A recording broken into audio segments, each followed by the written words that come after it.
Hey guys, how's it going? Hope you're doing well. My name is Crown, and today I'm going to read you some very interesting stories that I hope that you're gonna love. And now, without further ado, let's go!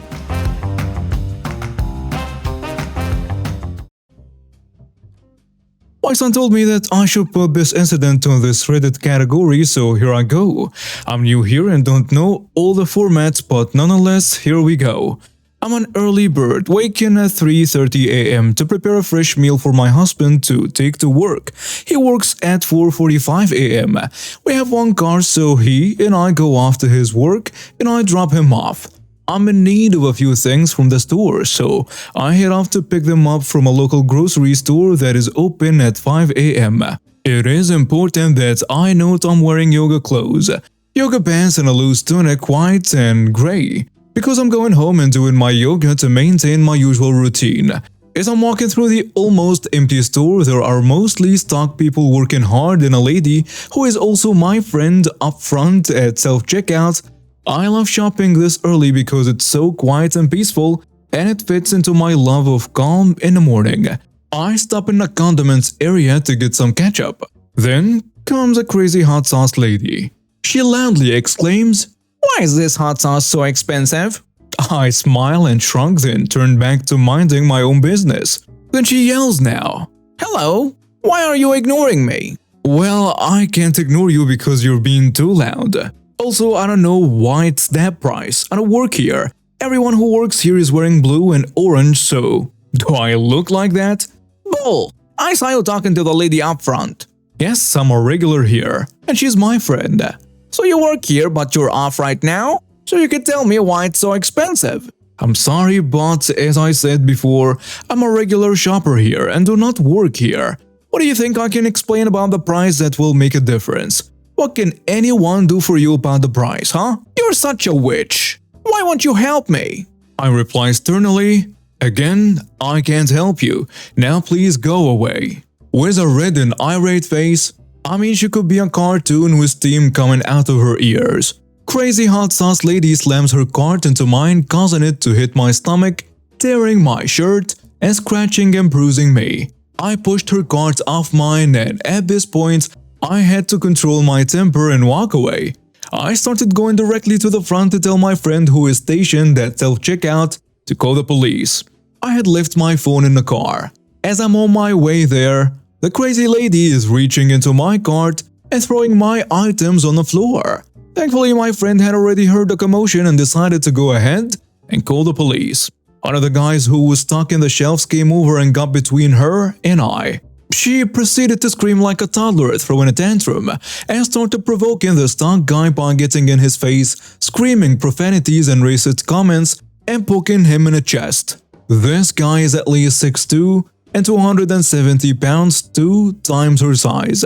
This went on for what seemed like forever, about 15 to 20 minutes, until the police arrived, catching her red-handed, assaulting the poor stock guy, who was super patient and calm despite her abuse. The police went over and immediately put her in handcuffs. Surprisingly, while she was cuffed, she calmed down, but lied and told them that I assaulted her. They look at her with disbelief. I'm sure it's because of what they just witnessed. The police asked me to wait while they detain her. I did. After reviewing the security footage and speaking with witnesses, she was arrested and charged with 2 counts of assault, vandalism, and larceny, as the security footage caught her putting things in her bag without paying.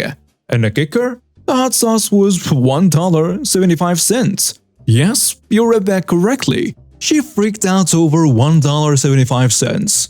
Wow. The police told me that they believe that she was under the influence of some type of drug, although that wasn't verified as far as I know. Anyway, I've never had anything like this happen until it did. Hopefully nothing like this will ever happen again.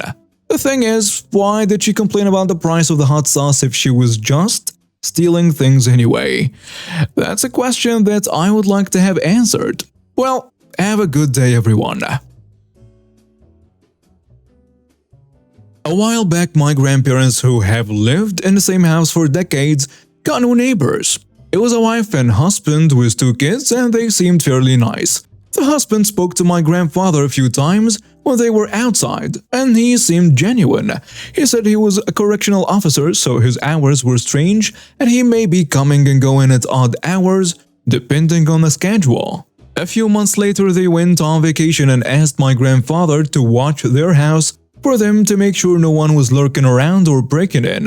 A few days into their vacation, my grandfather heard their dog whining in the backyard. So he looked over their fence and found the dog tied up on about a 6-foot lead with no water around. He couldn't get into the yard, so he called animal control, who came and took the dog. When the neighbors got home, the husband went crazy. He hit my grandparents' door so hard they thought it was going to break. He got in my grandfather's face and called him every ugly word he could come up with, and told him if he ever got him outside on his own, he'd make him pay for making them lose their dog. It only escalated from there. In the middle of the night, someone took the large community dumpster from the back alley and threw it over the fence into my grandparents' pool. The kids threw eggs from their backyard all over my grandparents' back patio and house. Someone threw a grapefruit through my grandparents' window. The police were called every time but said we couldn't prove who was doing it, and they weren't caught in the act, so there was nothing they could do. I had enough, and I started making calls up the ladder with the correctional institution. I spoke to the warden at his facility, and I was told he would look into the issue. A few days later, he showed up again at my grandparents' house while I was there, going off again, and this time threatening harm to my grandparents again, to teach me a lesson about trying to mess with his life. I went out the door to confront him, and he walked off and told me he wasn't going to hit me because he'd lose his job, and I wasn't worth it, but he proceeded to continue screaming and threatening me and my grandfather as he walked back to his house. This time though, I was ready for this jerk, and I was recording everything from the moment he started slamming on the door. I called and spoke to the warden again and told him that I had video evidence of the threats, and this guy's just general volatile nature. A week later, 2 guys showed up at my grandparents' house and said they worked for the associate director of corrections.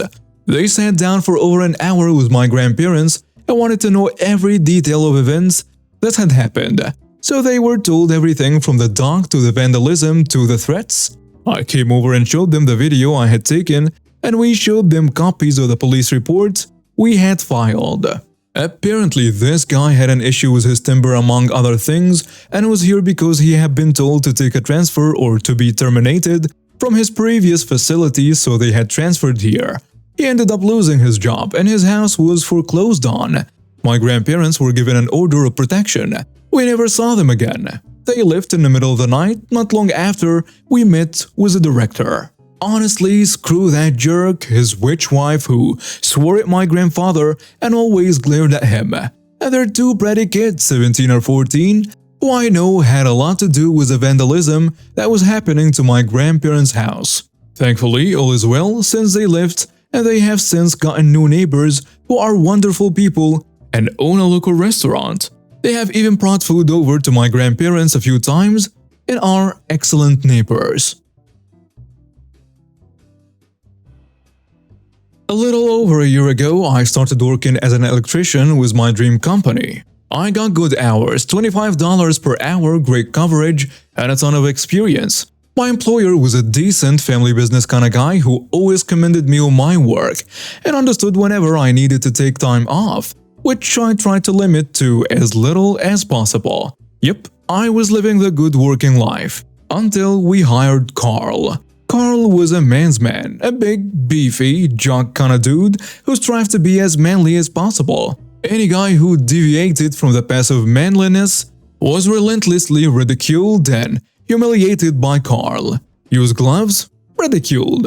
Hit spiders? Ridiculed, and so on.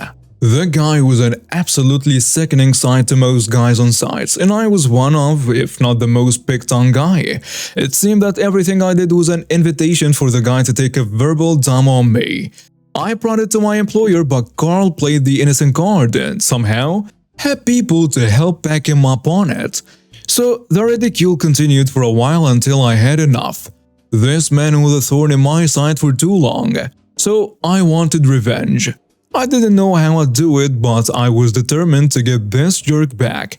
Thankfully for me, Carl was a boaster, and he boasted about a lot of stuff he really shouldn't have. One such thing was the time he got away with the insurance fraud. As he tells it, his parents used to spoil him rotten. In his early 20s, they bought him a car and insured it for everything. Fire, theft, vandalism, the whole 9 yards. But the ungrateful brute wasn't happy with the cars they got him. They would have none of his complaining, and he would have to deal with it until he ran the car into the ground. That was until his friend suggested the crazy idea of falsifying an insurance claim. He reported his car stolen, and it was found by the police 3 days later, burned out in the back lot. His insurance netted him a decent sum of money, which he then used to buy a better car and fully insure it. He even boasted about how the insurance company in full name never got him, and how stupid they were. This was how I get back at him. I let a coworker who was also sick of Carl in on the plan. I would record him admitting to committing insurance fraud, and send a copy of the recording to the police and insurance firm. I bought a little recording device and hid it in my pocket during work. When Carl was in earshot, I started up a conversation with my coworker about how I'd used to get away with stealing candy bars from a corner store I lived by, back when I was a kid. As soon as Carl heard me, he retorted with, "Aha, that's nothing," which I took as my cue to start recording. The fool of a took man plathered out everything, and did a good job giving details. At the end of it all, just to seal the deal, I said, "Really? Carl last name, criminal extraordinaire, got away with insurance fraud?" With his arms folded in triumph and a smug look upon his face, he replied, "You're so right. I'm smarter than I look, huh?" That night, I took my proof home and converted it into an audio file on my computer, and used the burner email account to send it to the local police station and his insurance company. 3 days later, Carl didn't come to work. He didn't come in the next few days either.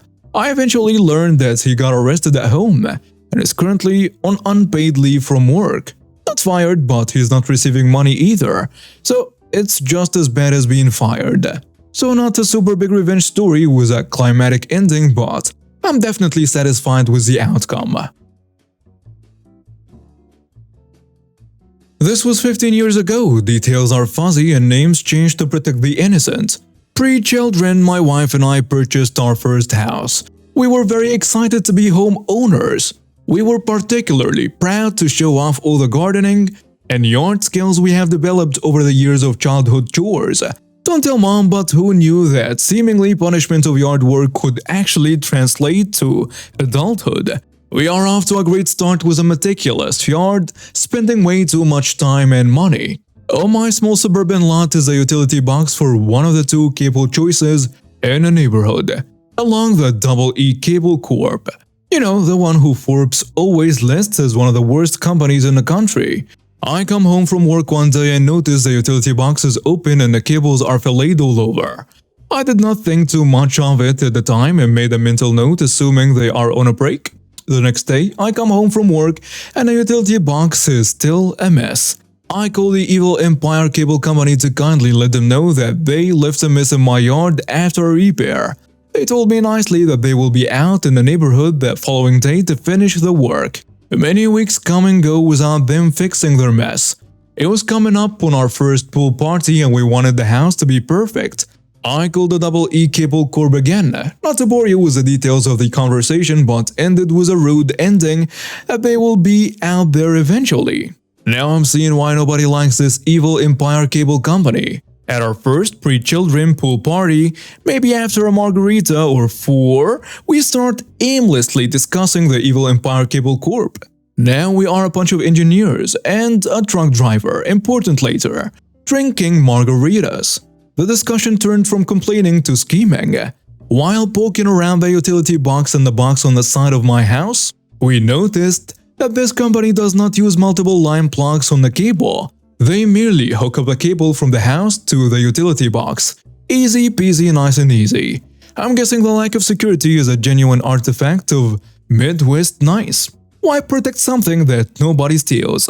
We also noticed that there is only one house of the 8 that is serviced with cable. So we proceed to hook up free cable to the 7 remaining houses.